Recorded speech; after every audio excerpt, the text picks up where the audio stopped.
وحياة ربنا كم الدروس اللي اتلغت بسبب ماتشات الاهلي. الاهلي في افريقيا ما شاء الله تقريبا عامل زي ريال مدريد في اوروبا. ريال مدريد 14 دلوقتي بطولة اعتقد 15 تطبخ ان شاء الله.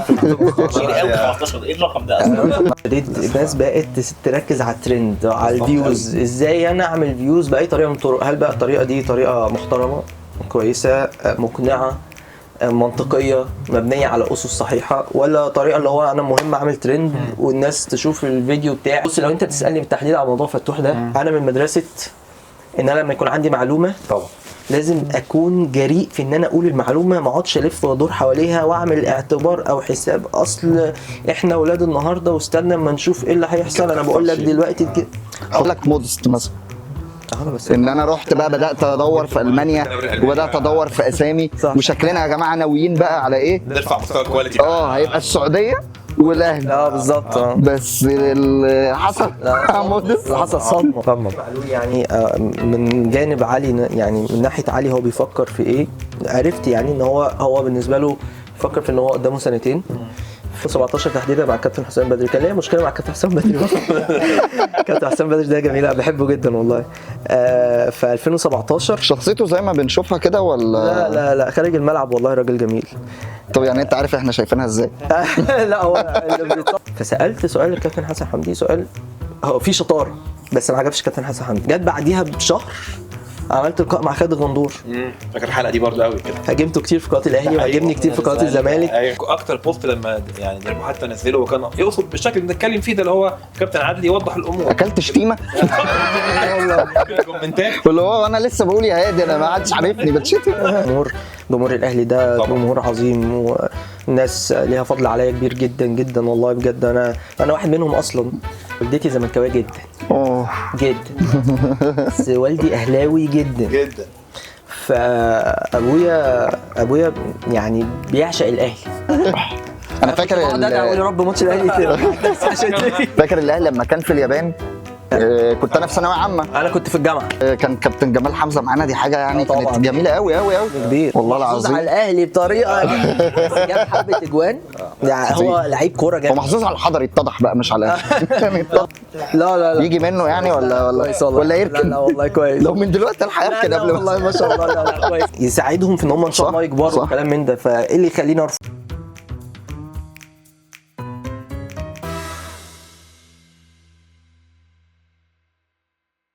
السلام عليكم ورحمة الله. متجمعين في درب الكورة وحلقة جديدة، وحلقة النهاردة مميزة جدا جدا جدا. ويعني كل المتابعين للإعلام الرياضي والمتابعين لكمان قناة الأهلي والمتابعين لقناة النهار، ونجم بارز جدا واسم بارز جدا جدا في الإعلام الرياضي كابتن أمير هشام. نورنا يا كابتن. حبيبي يا محمود والله يعني انا مش عارف اقول ايه. قاعد معايا كابتن امير. لا يا عم انا كده هتغر على فكره عليكم. مبسوط والله ان انا موجود معاكم كلكم النهارده يعني بجد. والله يا كابتن احنا متشرفين بوجودك معانا. ربنا يخليك. وانا عامل عليهم دور المذيع، ففي وجودك بقى خلاص يعني عارف اللي هو ايه. كل واحد بقى يرجع لمكانه. اخبارك ايه يا كابتن؟ الحمد لله كله تمام. انتوا الاخبار؟ كله تمام الحمد لله. ربنا يخليك. حلوه الفكره وحلو المكان وان شاء الله موفقين دايما يا رب. يا رب يخليك يا كابتن. ويعني بنشكرك فعلا في الاول وفي الاخر على تشجيعك لينا وان انت تبقى موجود معانا. فعلا حاجه معنويا كبيره جدا جدا. ده غير ما شاء الله قد ايه ناس بتحبك وليك جماهيريه كبيره. فما شاء الله حاجه ان شاء الله جميله جدا لينا يعني. بنشكرك عليها قوي. ربنا يخليك. ان شاء الله انتم موفقين وتكسروا الدنيا اكتر واكتر باذن الله. ازيك يا كابتن؟ اخبار الدنيا ايه؟ هي كويس. تحب نبدا من بره ولا من المحليات ولا من زمان ولا من جديد ولا انت عايز؟ انا معاك في كل حاجه اللي انت عايزه. طب ما تيجي نبدا كده من بره اوروبا الاول. في الحاجات اللطيفه دي كده بره المحليات. حلو يلا. وبعدين نخش على الدنيا هنا. بتشجع مين بره؟ ريال مدريد من زمان جدا. في لينك انا الوحيد اللي بشجع ريال في الناس دي. برشلونه بس الريال خلاص بقى سيطره دوري. خلاص كده اتحسم الحمد لله. اوروبا بقى متوقع ايه؟ لا يعني هو انا متوقع نهائي باريس سان جيرمان. حتى لو دورتموند كسبوا الذهاب هم بكره هيلعبوا صح؟ هو هيلعبوا متوقع باريس سان جيرمان مع ريال مدريد. وريال مدريد هتكسب ان شاء الله. ان شاء الله. في نقطة مهمة جدا والله. مش عارف الناس ساعات بتحاول ان هي ايه تشوف النقطة دي مش بالاهمية او للدرجة دي يعني. انا بالنسبة لي عشان اهلاوي، انا اهلاوي فانا دايما بفكر في حته يا جماعه، طب ما هو الاهلي كان هو اكتر فريق في العالم واخد القاب قاريه، وبعد كده فوق بتاعه ريال مدريد دي عدى فرق 3 تقريبا دلوقتي، صح. ضيع، والاهلي ضيع السوبر الافريقي قدام اتحاد العاصمه اللي فات وبتاع. فانا دي يعني بقى في منافسه شويه. ما فعلا احنا بقينا بنقول السوبر نحاول نقرب منه. بالظبط يعني النهارده الاهلي في افريقيا ما شاء الله خلاص. يعني اي واحد كنت لسه بقول لهم اي واحد يا جماعه من بره القاره في اي حته في الدنيا لو بص على القاره دي، لا الاهلي كبير القاره دي بلا اي منافسه. بالظبط. يعني هو المنافس بالنسبه له النهارده فعلا ريال مدريد. مين اكتر واحد مسيطر على القاره بتاعته؟ يعني بالظبط. هو تقريبا عامل زي ريال مدريد في اوروبا. ريال مدريد 14 دلوقتي بطوله اعتقد 15 تطبخ ان شاء الله. كتير قوي 15. ايه الرقم ده اصلا؟ رقم كبير جدا. بس هو خلي بالك جت فتره كده خدوا تقريبا 4 مرات ورا بعض ولا 5 كانت امتى؟ 3 مرات بتاع زيدان. لا زمان كان 5 مرات. الستينات حاجه كده 5 مرات كان 5 مرات متتاليه. فدي فرقت. زيدان دي اللي عملت برضو طبعا ورا بعض 3 ورا بعض. 5 مرات دي اظن كان الجيل اللي هو بتاع بوشكش تقريبا لو انا فاكر صح. انا طبعا ما حضرتش بس كمعلومه. ولا انا اساطير طبعا اساطير طبعا. لا ما هو كنا حتى بنتكلم انا وديرب في القصه دي ان الاهلي وريال مدريد خلاص عدوا مرحله بقى، اصلهم لعبوا حلو لعبوا وحش، كسبوا النهائي ما اعرفش بالحظ، هم بيعرفوا يكسبوا البطولات تقول ايه يا كابتن اللي بيقولوا الريال والحظ والشغل ده خلاص قلناها اهو. هي بتبقى شخصيه بطل يعني. مش كده. ريال مدريد فرقه هي الثقافه بتاعت الناس هناك ان انت بتلعب على البطوله، انت عايز تاخد البطوله، الجمهور نفسه كده. لكن امكانيات ريال مدريد عاليه جدا. وبعدين المسؤولين هناك فلورنتينو بيريز بصراحه ذكي جدا. اشتغل، هو شاف في ازمه اقتصاديه في العالم كله اثرت على ريال مدريد، ده طبيعي صح. راح اشتغل على السكاوتنج وجاب لعيبه صغيره، جاب فينيسيوس جونيور، جاب رودريجو تشاوميني وكامافينجا، جاب الناس دي فالفيردي ما حدش كان يعرفهم. صح. النهارده دياز اهو شوف دول بيعملوا ايه دلوقتي مع ريال مدريد، بيكسبوه بطولات يعني. صحيح. فده كان الموسم السنه دي بيلينجهام مثلا. صح بيلينجهام. هو كان منور بصراحه في بورشا دورتموند برضه، لكن في نفس الوقت ما كنتش متوقع انه هيبقى بالتاثير ده في ريال مدريد يعني. تاثير في عدد الاجوان. احنا مش متعودين انجليز كمان يحترفوا وينجحوا ومن سن صغير. دي ممكن عايز اقول لك على حاجه، الاسماء اللي راحت دي اللي احنا قلناها اللي راحت ريال مدريد لو كانت راحت فرقه تانية ما كانش شرط ان هم ينجحوا النجاح ده. هي المنظومه نفسها بتنجح. صح. الثقافه نفسها بتنجح. وده شبه عندنا في مصر، شبه الاهلي بشكل كبير جدا. بالظبط. الاهلي برضو المنظومه بتاعته، الثقافه بتاعته بتاع الجماهير والكلام دي بتبقى مهمه، هي اللي بتساعده ان هو يقدر يفوز بالقاب كتير يعني. ساعات تقول لو اللعيب ده مثلا كان بيلعب في الاهلي كان زمان الوضع اتغير حتى خالص، حتى المنتخب مصر كان اثر اكتر من كده. بالظبط. طب هو بما ان الكلام لوحده راح على الاهلي ومنتخب مصر اهو، طب منتخب مصر يا كابتن متفائل بوجود كابتن حسام ولا من الناس اللي شايفه ان لا مش هو المدرب هو الموضوع يعني؟ لا انا كنت شايف طالما الاختيار مدرب وطني ما فيش غير كابتن حسام حسن في رايي يعني. فمش تقليلا من الناس التانية، بس اعتقد خلاص هو الراجل لازم ياخد فرصته وكله خد فرص. عندك كابتن حسام بدري يعني الظروف ما ساعدتوش خالص، في الكابتن ولا ايهاب جلال وفي الكابتن كان الليله مثلا قعد اسبوعين ولا حاجه يعني. الموضوع كان صعب جدا فما جاتش على الكابتن حسام حسن. طبيعي الكابتن حسام حسن ليه تاريخ كبير جدا يعني مع الكوره في مصر، مع الاهلي والزمالك ومع المنتخب. واحد عنده شخصيه مختلفه، ممكن نتفق او نختلف على الافكار الفنيه اللي ممكن يشتغل بيها او كلام من ده. بيتهم شويه ان هو مدرب روح بس بالظبط، بس انا ما اعتقدش ده خالص يعني. عنده الروح دي مهمه بصراحه، لكن اكيد عنده جوانب فنيه بيقدر يركز عليها. اعتقد هو اللي جات له الفرصه ان هو يعدل الافكار اللي عند الناس او المعتقدات اللي ممكن تكون عند الناس ان هو مدرب روح بس وكده. فما فيش فرصه احسن من منتخب مصر يعني، الامكانيات كلها واللعيبه والمحترفين والاهلي والزمالك وكلام من ده. فان شاء الله يكون وياخد الفرصه. اصل هو برضه فكره ان احنا ما بنديش لحد فرصه انه يغلط دي يعني عادي. ما ممكن كابتن حسام عنده نواقص وهيتعلمها مع التجربه والخبره على سكيل اللي هو منتخب مصر، غير لما كان مثلا بيدرب المصري الاتحاد. هو مثلا ليه تجربه كبيره في الزمالك وعمل شغل كويس، يمكن ما وفقش ان هو ياخد الدوري، بس تجربه منتخب مصر اكبر يعني. لو جينا قارناها مثلا بتجربه السنغال، ما اليو سي سي ما كانش بادئ كده اصلا. صح وادوه فرصه طويله وقعد 7-8 سنين اعتقد يعني. فلازم احنا برضه لو احنا وكان ماسك منتخبات شباب كمان بالظبط. لو احنا مؤمنين بتجربته خلاص يعني يبقى مثلا مينيمم مثلا هو كاس العالم، بس ممكن ما يوفقش بطوله افريقيا، لان انت برضه هم 7 8 فرق كبار، هي فرقه واحده اللي هتاخد البطوله. طبعا. مش كل مره مصر اللي هتاخد يعني. ما هو انا بيتهيألي الناس عندها استعداد تصبر على فكره، بس لازم ابقى شايف ملامح. ما هو بص يعني مع فيتوريا مثلا هصبر ازاي وانا مش شايف اي ملامح؟ دي مهمه، بس الناس اللي هم مين، ما انت لازم يعني تميز ما بينهم. بمعنى ايه؟ في ناس اللي هم الجمهور دول عندهم استعداد ان هم يصبروا على فكره على الكابتن حسام حسن، ان في تعاطف كبير جدا جدا صح. في اعلاميين البعض والبعض طبعا. اوكي ماشي. في زملاء للكابتن حسام حسن في رايي هم مش بيتمنوا له النجاح. انا بشوف كده في ناس في الوسط. بص انت في مجالك اللي بتشتغل فيه، اي حد فينا بيشتغل طبيعي. في المجال بتاعه اكيد بيبقى ليك ناس بتحقد بتغل عليك لو انت ناجح، صح. فاكيد برضو ده موجود في وسط الكوره. طبيعي. فللاسف حتى ده بيبان من البعض اللي بيطلع يحلل مثلا او يتكلم على الكابتن حسام حسن وبتاع، تحس ان هو مش عايزه ينجح، في ضغينه كده، مش تحس في حاجه غلط كده. الكلام ده خلي بالك من زمان قوي، مش هو ماسك المنتخب بس، لا تحس ان في حاجه غلط تجاه الكابتن حسام حسن. ده ممكن يكون ناتج من بعض التصرفات اللي ما كانتش محسوبه من الكابتن حسام حسن عشان نكون بس هي في تصيد. تصيد ده واضح جدا عند البعض يعني في اللي كان من غير ما نقول يعني قصه اسامي وبتاع، بس في اللي كان عمال يقول حسام حسام حسام حسام، واول ما جه حسام بقى اول واحد بيهاجمه وبيشتمه وبيقول مش نافع وبتاع. فاللي هو للاسف بالظبط حته اللقطه دي.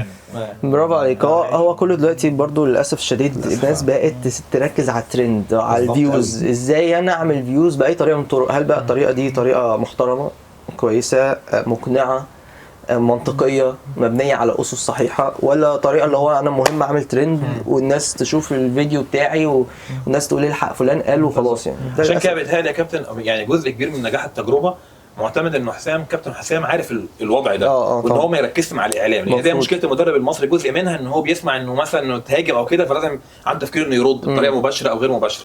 اكتر حاجه انا بحبها في الكابتن حسام حسن ان هو بيحب بلده قوي.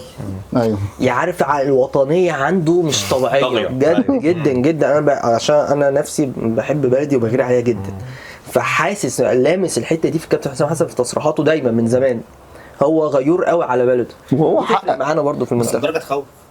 بمعنى يعني انا بحس هو اكستريم، الاكستريم ده دايما تخاف بقى من ردود فعله ساعه ما يبقى دي نقطه مهمه زي ماتش الجزائر. ايوه مثلا هو لازم بقى يتعلم من الحاجات دي بالظبط. لو ما اتعلمش الحاجات دي يبقى المشكله عند الكابتن حسام نفسه. انا اعتقد انه النقطه دي بحسها عشان كده بقول متوقف عليه شخصيته، فاهم؟ متوقف عليه. انت قابلت العمل العام، فالعمل العام دايما انت معرض فيه كده مهما كان. هو اكيد ككلام، هو اكيد الكلام ده هو مقتنع بيه، بس وقت الموقف فعلا انا حاسس ان شخصيته هتطغي قوي. ما اعتقدش التجربه دي المره دي. لازم يكون استفاد من التجارب اللي قبل كده. لازم هو بيتهيألي لو طول ما الدنيا ماشيه ما فيش حاجه، بس لو بدأ يتحط في ضغط اللي هو عارف نظام، لو الماتش اللي جاي ده خسره هيبقى فيه شكوك، لو مش عارف دي المشكله اللي عندنا احنا بقى. لان يا جماعه مفيش حد بينجح في يوم وليله. اي حد بيبتدي مرحله لازم بيكبر فيها خطوه خطوه، حتى لو انت اصلا جاي كبير صح. بس لا هو في التدريب لسه بيكبر. المكان اللي انت كنت فيه هو لسه بيكبر طبعا. الكابتن حسام حسن رغم مسيرته التدريبيه ما خدش بطوله بالظبط في مسيرته بالظبط، لكن في نفس الوقت يقدر يحقق ده او يقدر يعوض كل ده مع المنتخب. بس لازم احنا نصبر عليه. انا شايف كده يعني. زي ما كنا بنتكلم على تجربه اليو سي في السنغال بالظبط، صبروا عليه لغايه بس حضرتك من زاويه الاعلام بقى، الاعلام لو شايف حدث بيحصل وحسام حسن بيعمل تصرف معين او بيسيب لعيب بطريقه تثير التساؤل جدا وبياخد لعيب تاني، طب ما انا المفترض ان انا اغض الطرف عن الحكايه دي وما ابصلهاش وما اتكلمش فيها؟ لا بالعكس. ولا لما هتكلم هيقولك ده بيهد وبيوقف؟ لا بالعكس. هو انت طبيعي ان انت تنتقد اختيارات، تنتقد طريقه لعب، تنتقد مشكله مثلا زي مشكله الكور الثابته اللي عندنا كانت واضحه قوي في ماتش كرواتيا بصراحه. طبعا كل ده انتقده. بس هو في فرق ما بين النقد اللي انت بتنقد عشان عايز تصحح حاجه او عايز تعمل سبوت على حاجه معينه عشان الجهاز الفني المنتخب ياخد باله منها. بس احنا بنعرف نفرق قوي. احنا في البعض مننا ما بيعرفش كاعلام، ما بيعرفش يعملها او بيبقى عارف يعملها بس هو مش عايز كده.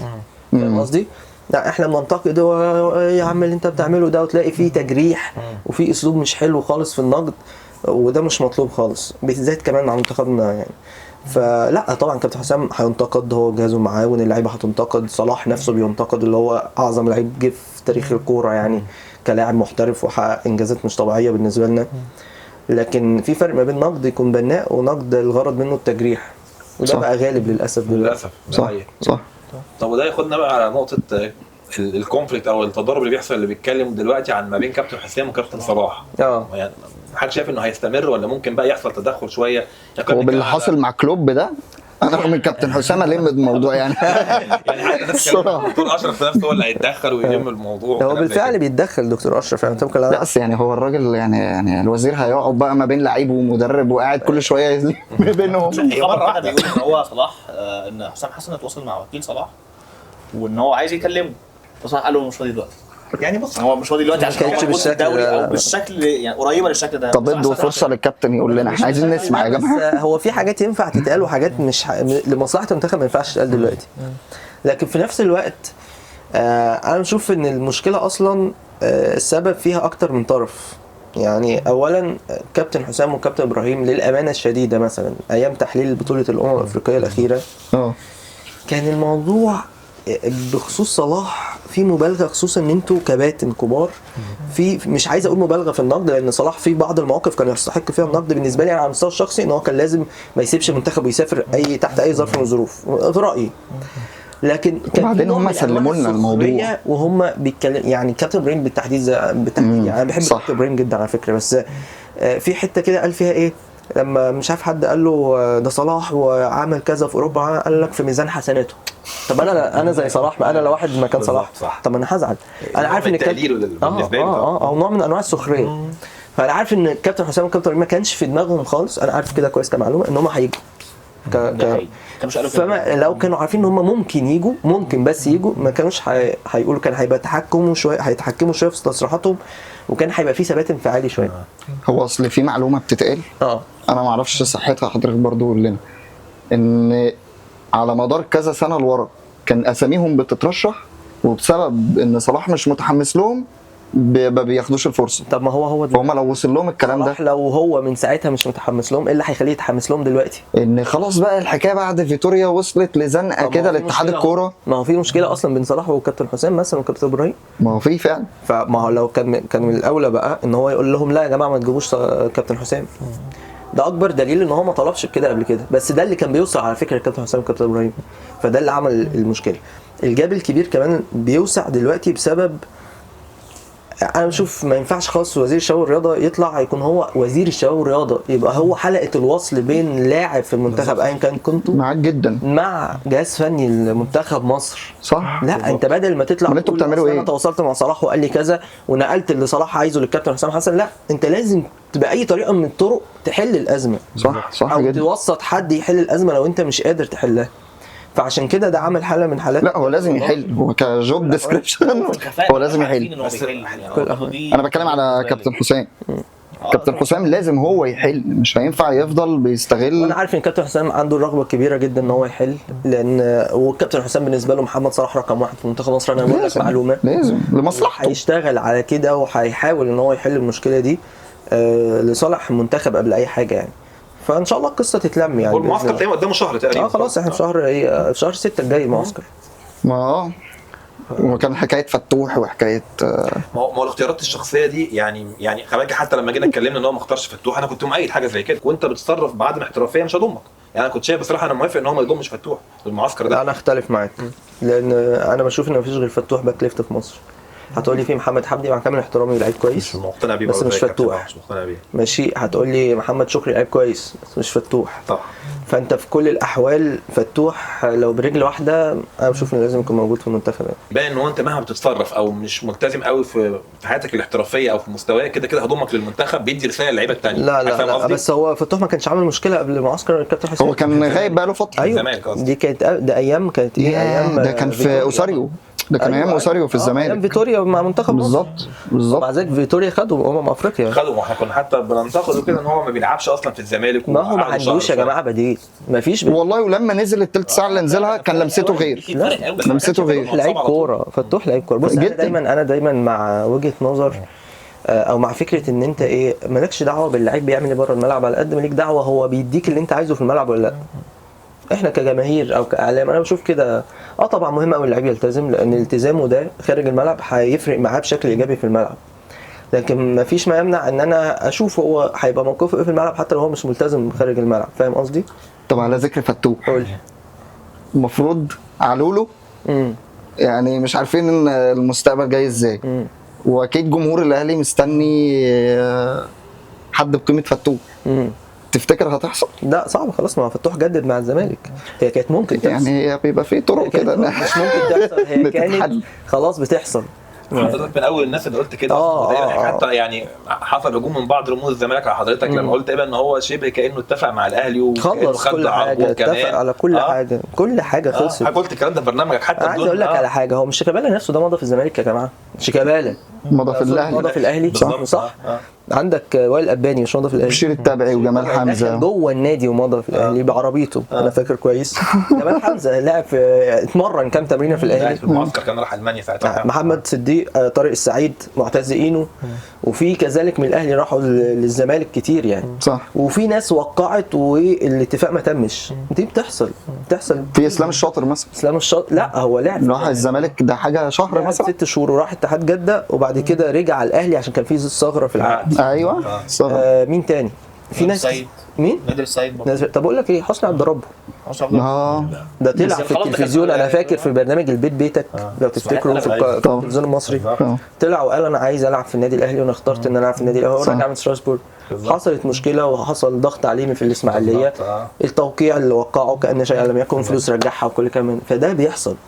بص لو انت بتسالني بالتحديد على موضوع فتوح ده، انا من مدرسه ان انا لما يكون عندي معلومه طبعا لازم اكون جريء في ان انا اقول المعلومه، ما اقعدش الف وادور حواليها واعمل اعتبار او حساب اصل احنا اولاد النهارده واستنى اما نشوف ايه اللي هيحصل. انا بقول لك دلوقتي كده، خاصه ان عندك مصدر في متغيرات. ده الناس فاهمه يعني، الناس مش عبيطه، الناس فاهمه بالظبط. في متغيرات ممكن تحصل، في متغيرات ممكن تحصل صح. لكن انا بحب جدا مدرسه ان انا يبقى عندي جرأه في ان انا اقول المعلومه طالما انا واثق منها. بالظبط. لا مفيش اعلامي هيبقى عايز يطلع يقول معلومه لمجرد ان هو يقول اي حاجه وهو مش واثق منها، ده يبقى بيدمر نفسه. بيبقى بيدمر نفسه. هو للاسف فيها كمان في كابتن فينا بتعمل كده دلوقتي للاسف. كتير بس بصراحه حضرتك يعني اصل ما حضرتك قلت قبلها برضه على موضوع امام عاشور وطلع صح برضه مثلا صح بالظبط. برافو عليك. صح. موضوع امام عاشور لا وفي اكتر من حاجه. ده رايك ايه؟ عمر كمال عبد الواحد، احنا كنا اول ناس في مصر كنا بنقول عمر كمال عبد الواحد يعني. حتى قبل ما كنت اروح قناه النهار كنت بعمل فيديوهات على اليوتيوب وطلعت قلت المعلومه دي. ما حصلش يعني، ما تمش الاتفاق في فتره الانتقالات الصيفيه اللي فاتت، بس حصلت في الشتاء، لان انا عارف رغبه عمر وعارف رغبه والده وعارف الاهلي عايز ايه من عمر وكل. وهو اضافه اعتقد هتبقى كبيره قوي قوي قوي قوي يعني. طبعا جوكر بصراحه. وفي اسماء تانية والله كتير عشان ما انساش يعني. نجدد المعلومه باي طريقه من الطرق. بس هو المشكله في الرقم الكبير سنتين كمان يعني، سنتين كمان بس تمشي الدنيا. المشكله فعلا في الرقم الكبير بالذات مع الدولار. المردود البدني بتاعه هو الراجل قادر يعوضه بحته الخبره وبحته الذكاء في الملعب وكل ده، بس لحد امتى؟ مش اللي شاغلني قوي لما باجي اقول مثلا نفسي الاهلي يتطور ازاي، ما بيبقاش قدام عيني ان انا علشان خاطر في الاخر الاهلي يحافظ على الدوري او الاهلي ياخد افريقيا. انا اكتر حاجه مسيطره على تفكيري دلوقتي لا ازاي تبقى احسن في كاس العالم للانديه، لان انت خلاص تعتبر ان شاء الله ضيف دائم هتبقى فيها. فازاي بقى لا ما بقاش بقى تمثيل مشرف، لا انا من الناس القدام في البطوله دي، فانا عايز ابقى جامد. فكان بالنسبه لي بدايه ان الشكل ده هيحصل في تفكير الاهلي لما قال لك مودست مثلا، ان انا رحت بقى بدات ادور في المانيا وبدات ادور في اسامي وشكلنا يا جماعه ناويين بقى على ايه، نرفع مستوى الكواليتي. هيبقى السعوديه والاهلي. بالظبط. بس اللي حصل مودست حصل صدمه بالظبط. يعني بالنسبه لي وسام بن علي لا طبعا اكيد وسام ابو علي افيد بكتير جدا جدا. هو الاهلي كل ما يحاول يجيب مهاجم لكاس العالم للانديه يطلع مقلب، ما تفهمش ليه. اللي هو احنا هنجيبه عشان كاس العالم للانديه يطلع ما فيش. ده نزل دقيقتين خد طرد يعني حتى في موضوع علي معلول يعني. من جانب علي يعني من ناحيه علي هو بيفكر في ايه، عرفت يعني ان هو بالنسبه له فكر في ان هو قدامه سنتين، فضغط الماتشات في الاهلي كتير قوي. صح. ماتش كل 3-4 ايام، البطولات كلها ضغط كبير، جمهور على طول دايما عايز البطوله. علي عايز يستريح شويه. مش بقول تصريحات على لسان علي يعني، بس انا بقول لك طبقا اللي انا عرفته من بعض المصادر يعني. اروح الخليج.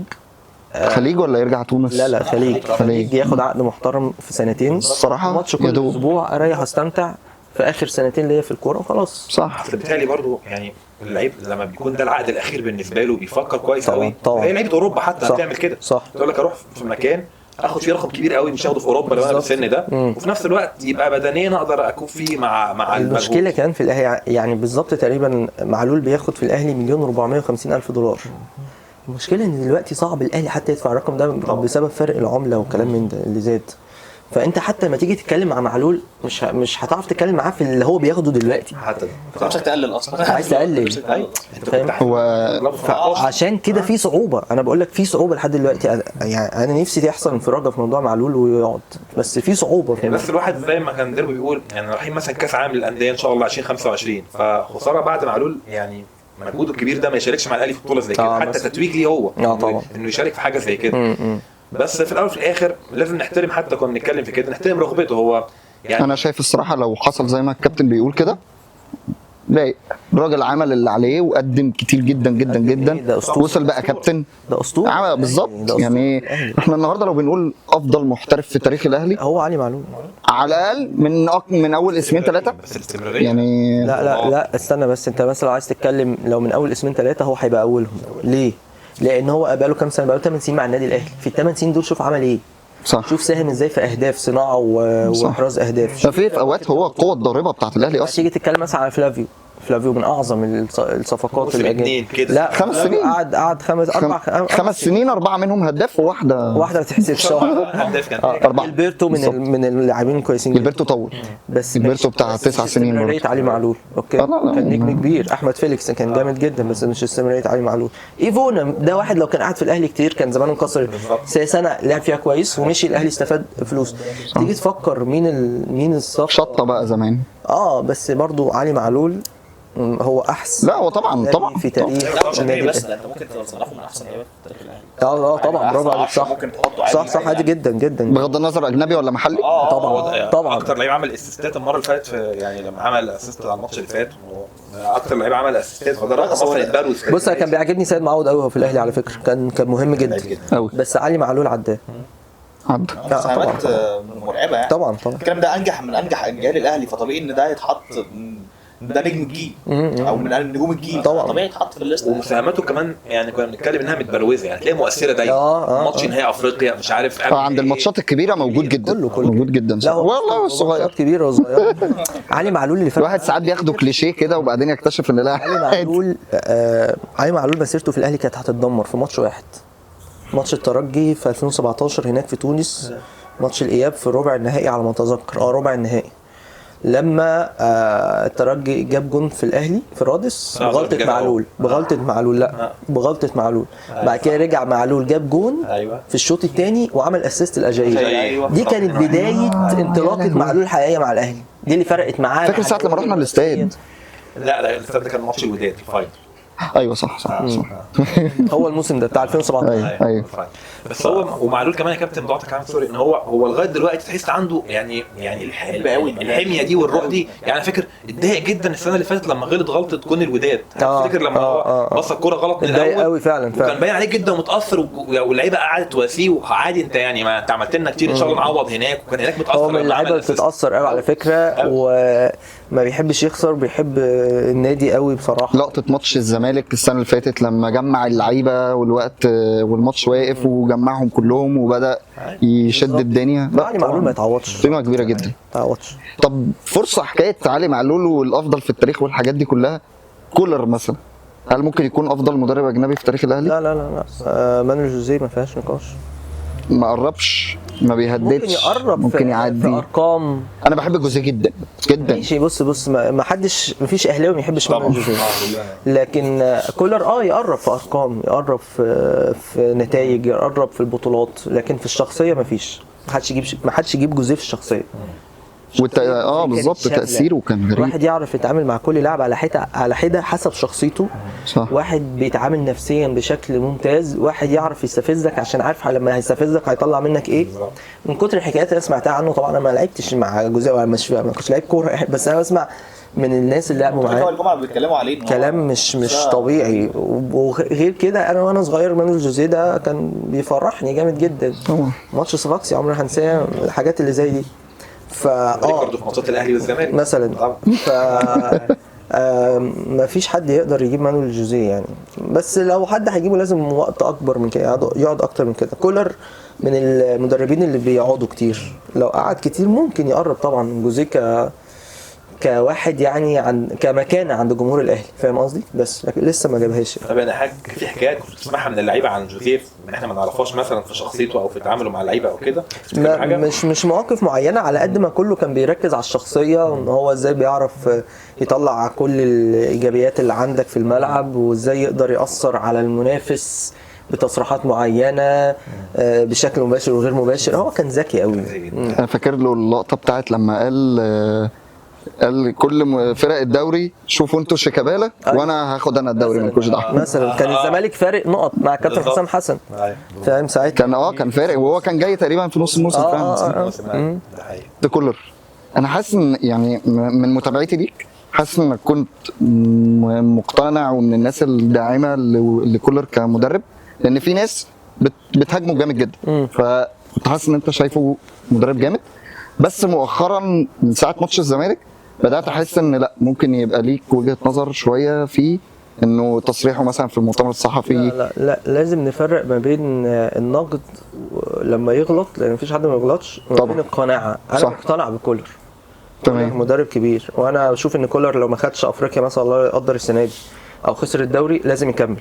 دي وجهه نظري. حتى لو خسر الاثنين انا شايف ان هو مدرب كويس جدا.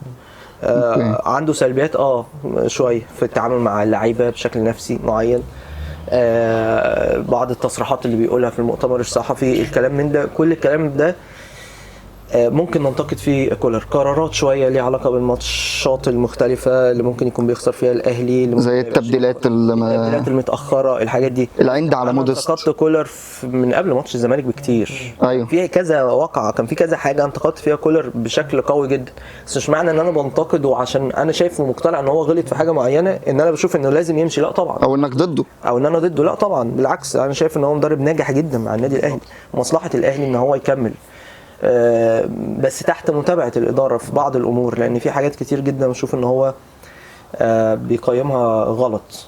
زي بس هرجع واقول لك هو مفيش حد كامل. ما طبعا. بس هل مثلا انا بالنسبه لي افهم من حضرتك اكتر، انا بالنسبه لي كان هو مفيش حد كامل، بس يا سلام لو جنبك حد بيكمل اللي ناقص عندك.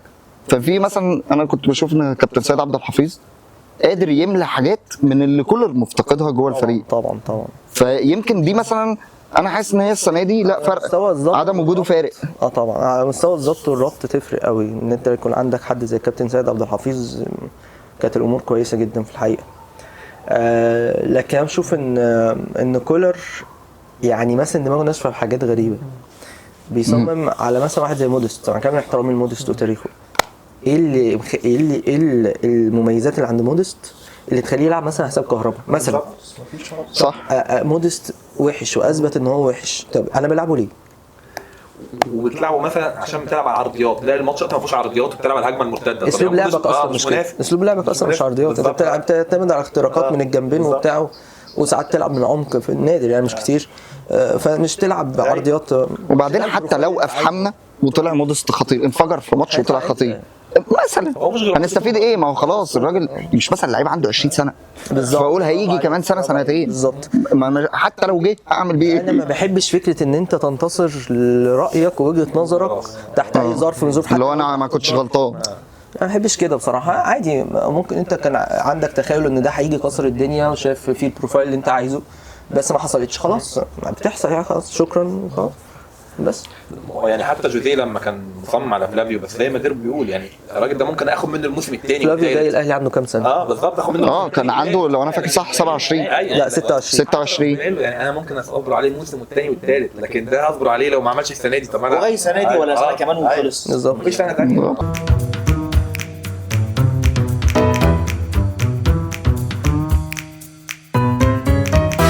مؤشرات مودست وكمان هو عايز السنه غريبه، تقيل قوي كمان، تقيل قوي في الملعب، تخشيبه في الارض مش عارف. السن طبعا، ايوه السن طبعا. لا ما هو في ناس اكبر منه ممتازين، بحس الماتشات معتزله، عارف الماتشات ايوه بالظبط كده، ايوه بالظبط كده. لكن في كل الاحوال كولر مدرب كبير طبعا يعني جدا. طب الناحيه الثانيه بقى في الزمالك، جوميز فعلا مدرب تحس ان هو يدي تفاؤل للزملكاويه ان ده راجل على الطريق الصح، انا شايف ان هو ولا بس هو الغربال الجديد ليه شده كده وبتاع؟ لا انا شايف ان الراجل ده مدرب كويس وعنده شخصيه، بغض النظر عن ماتش سموحه الاخير، لان انا مش عارف هو ليه عمل كده. انت عندك اسبوع فرق ما بين ماتش سموحه وماتش النهائي.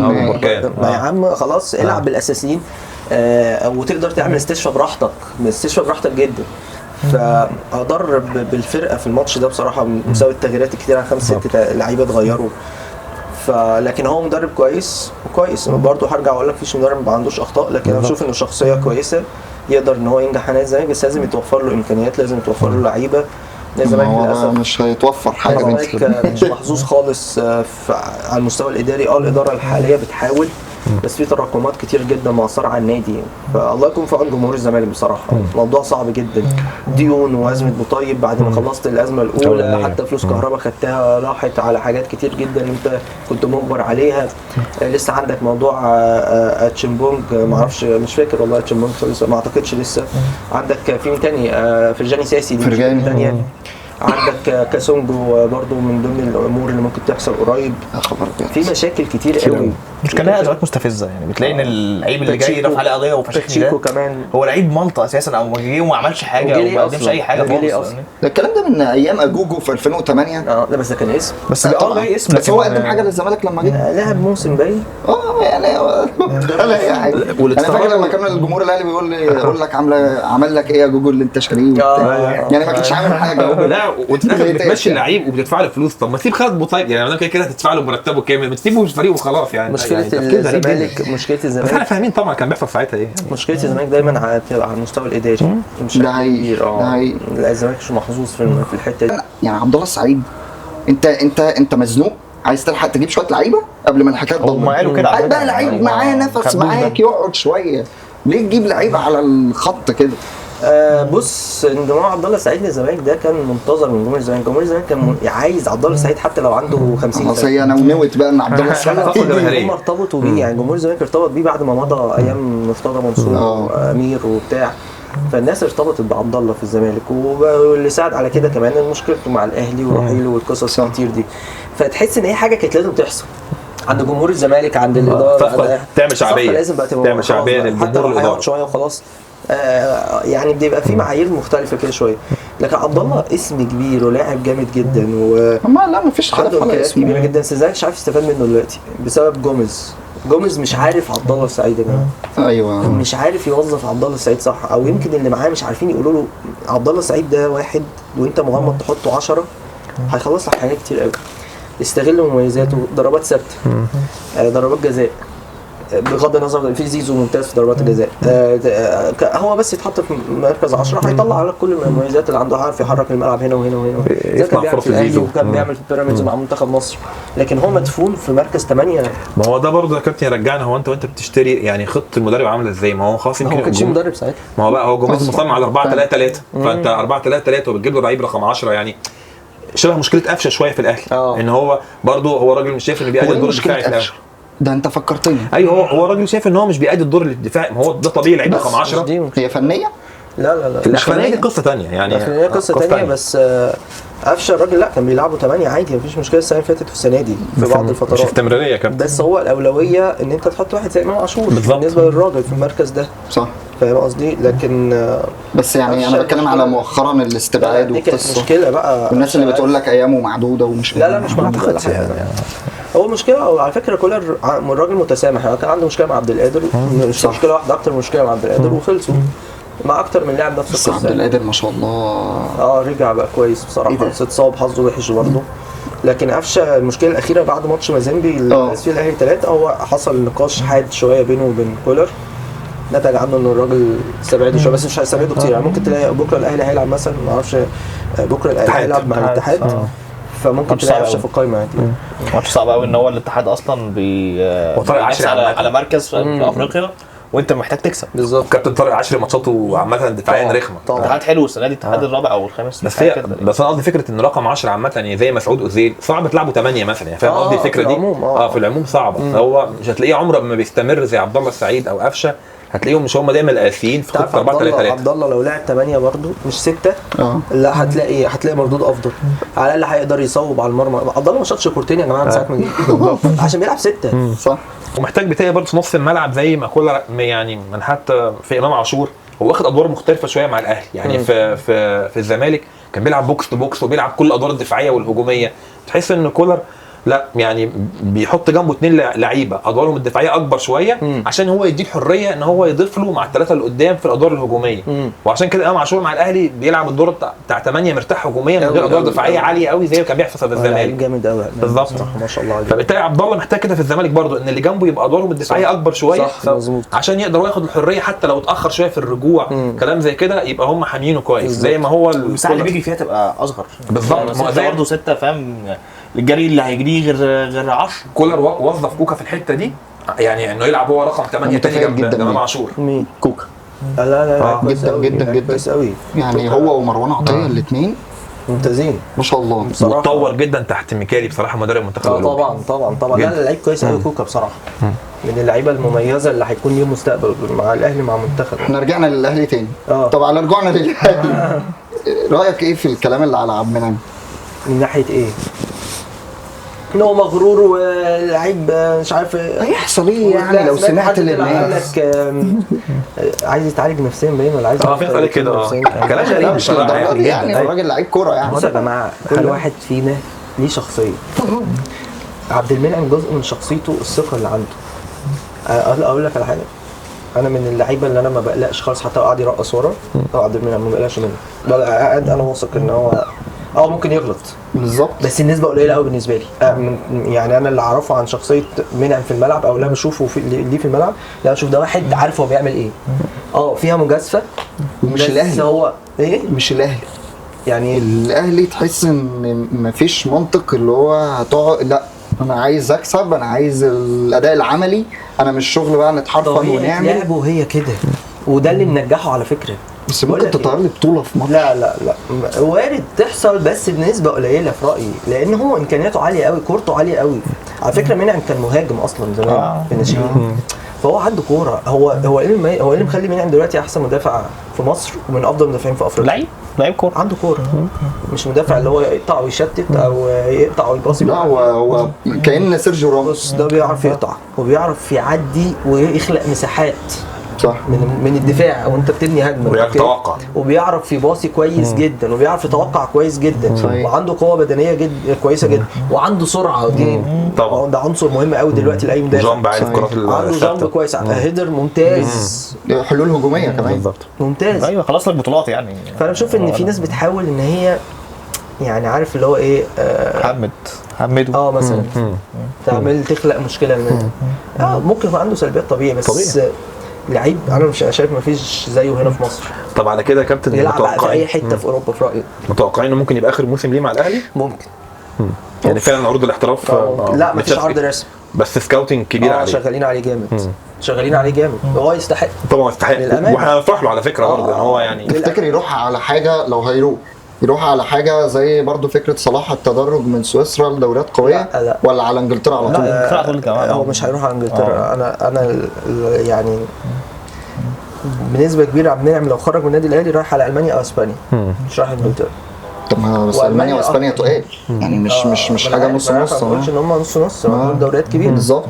ففي الغالب لو جاله عرض رسمي هيكون من المانيا او اسبانيا لان الناس شغاله عليه هناك جامد قوي. هو ينجح في الدوري الانجليزي بس للاسف مفيش حد في الدوري الانجليزي لسه حاطط عينه على عبد المنعم دلوقتي طبقا اللي انا عارفه. فنفسي اللعيب يروح الدوري الاسباني هو يخش اوروبا ويثبت نفسه يعني ما عندناش فكره ان السوق الاسباني ده مش متاح فدي برضو حته ان عبد المنعم يجدد في الاول ناقص في عقده سنه ونص تقريبا. بقيه الموسم ده وموسم كمان انا بشوف ان هي صعبه جدا ولا حتى يجدد شكليا انه يرفعوا له في وعد الاحتراف تمام صعبه جدا عشان الاهلي يستفيد بمقابل حتى صعب جدا. هو شايف ده هيسهل له اكتر انه كل ما المقابل يقل طبيعي بس هو اكيد عايز يفيد الاهلي يعني هو ابن من ابناء الاهلي بس برضه يا جماعه معلش يعني انت برضه بتروح المنتخب وتشوف زمايلك المحترفين بتاع وفي منهم مكسر الدنيا في اوروبا زي مرموش بالعكس لازم يبقى عندك الطموح لازم يبقى عندك الطموح ودي حاجه تحترم طبعا بالعكس احنا نفسنا كل ما يبقى عدد اللعيبه المحترفه لانه هيطلع مكانهم. عبد المنعم يعني ما هو طلع مره واحده يعني، صح. كان لعيب ناشئ واجتهد وثبت نفسه، وكروش حط عينه عليه فبدا يجتهد. فلو عبد المنعم برضه هيطلع هيبدا نبص على لعيبه ثانيه طبعا يطلع ياخدوا مكانه. بس هي الفكره كلها كان دايما الجمهور بيتكلم على حته ان هو يجدد، ووقت ما تجيله فرصه يطلع، ولا هيبقى كده شبه يمشي انا بشوف ببلاش. صعب. لا مش هيمشي ببلاش، لو مشي هيمشي في الصيف بعرض يجي للنادي، واعتقدش الاهلي هيقف في طريقه يعني. 17 تحديدا مع الكابتن حسام بدري، كان ليا مشكله مع الكابتن حسام بدري. كابتن حسام بدري ده جميل، بحبه جدا والله. في 2017 شخصيته زي ما بنشوفها كده ولا؟ لا لا لا، خارج الملعب والله راجل جميل. طب يعني انت عارف احنا شايفينها ازاي؟ لا هو فسالت سؤال الكابتن حسن حمدي، سؤال هو فيه شطاره بس ما عجبش الكابتن حسن حمدي. جت بعديها بشهر عملت لقاء مع خالد غندور، فاكر الحلقه دي برضه قوي كده. هاجمته كتير في قناه الاهلي وهاجمني كتير في قناه الزمالك. اول سيجمنت من الكهرباء. من الكهرباء جدا. الناس حتى كانت فاكره ان احنا بنتخانق مع بعض. سليم ميدو ما بيزعلش، دي ميزه بقى. بيلعب بيزعل هو دايما هيطلع يشتمنا وعادي يعني. الجمهور مثلا ممكن يكون بيسخن شويه، ممكن الحاجات اللي زي دي. وضح بس، حسس الناس ان زعلهم في الحته دي مقدر، مش ان كل حاجه لا ايوه انت ضد الاهلي. طب بص بقى، ما هو الزمالك عمل مش عارف ايه، طب ما هو مش عارف مين عمل ايه. يعني اكتر بوست لما يعني دربو حتى نزله، وكان يقصد بالشكل اللي بنتكلم فيه ده، اللي هو كابتن عادل يوضح الامور. اكلت شتيمه كومنتات اللي هو انا لسه بقول يا هادي، انا ما حدش عارفني بتشتم. جمهور الاهلي ده طبعا. جمهور عظيم، والناس ليها فضل عليا كبير جدا جدا والله بجد. انا واحد منهم اصلا. والدتي زملكاويه جدا جدا، بس والدي اهلاوي جدا جدا. فابويا يعني بيعشق الاهلي. وحياة ربنا كم الدروس اللي اتلغت بسبب ماتشات الاهلي. انا فاكر يا رب ماتش الاهلي فاكر الاهلي لما كان في اليابان. كنت انا في ثانويه عامه، انا كنت في الجامعه. كان كابتن جمال حمزه معانا، دي حاجه يعني طبعاً. كانت جميله قوي قوي قوي كبير والله محظوظ العظيم. على الاهلي بطريقه جاب حبه اجوان. يعني هو لعيب كوره هو جامد. محظوظ على الحضري، اتضح بقى مش على الاهلي.